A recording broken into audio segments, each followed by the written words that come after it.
সংবাদ পাঠাইতেন উনি জিবরাইলের মাধ্যমে সংবাদটা পাঠাইতেন। উনি কিন্তু একটা উচিলা স্বরূপ, উনি আল্লাহরই সর্বশক্তিমান, উনি সবকিছুর অধিকারী, উনি ক্ষমতাবান, উনি চাইলে সমস্ত কিছু সম্ভব হয়। যদি দয়া করে তাহলে ভাঙা ঘরে দয়াল আসতে পারে। আজকে যদি আমার মফিজ চান দয়া করে, আমার ভান্ডারি হাবিলু বসল দয়া করে, আমার ভান্ডারি দয়া করে, তাহলে আজকে ভাঙা ঘরে দয়াল আসতে পারে। তাই বাবা আমি বলেছিলাম যে ছিলার মাধ্যমে আল্লাহ কাউকে কিছু দেয়, কারো কাছ থেকে কিছু নেই। আমরা কি আল্লাহ দেখছি বাবা? হ্যাঁ, দেখি নাই।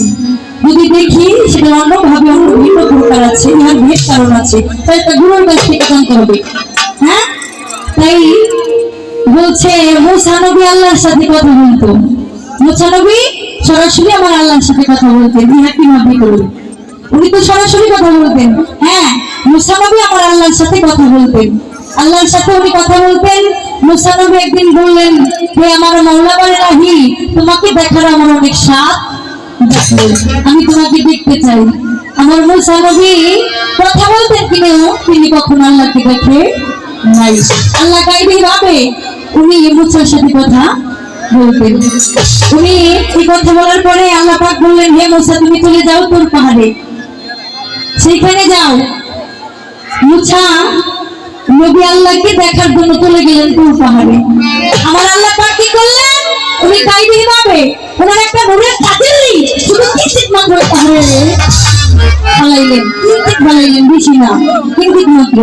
ওই পাহাড় পুড়ে জ্বলে ছাই হয়ে গেল, কিন্তু মুসা আল্লাহকে দেখলো না।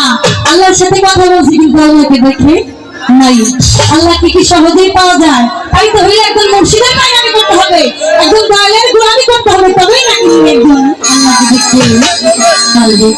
বাবা আমি যেভাবে পারলাম আপনার চেষ্টা উদাহরণ করলাম, কিন্তু আজকের পালা গুরু এবং শিষ্য।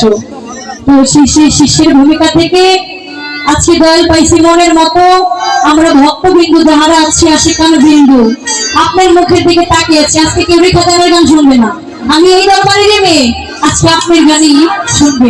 আপনি হইলেন জ্ঞানের দাতা, আপনি হইলেন গুরু, আপনি আমাদেরকে যা বলবেন আমরা উহা আমাদের কর্মধারাই শুনে উহা পালন করে আমি যেন আপনার মতো সাধু সঙ্গ করতে পারি, আপনার মতো একজন গ্রহণ করতে পারি।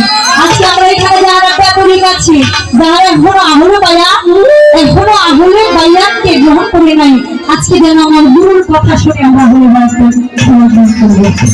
হ্যাঁ, করবো তো? আহলে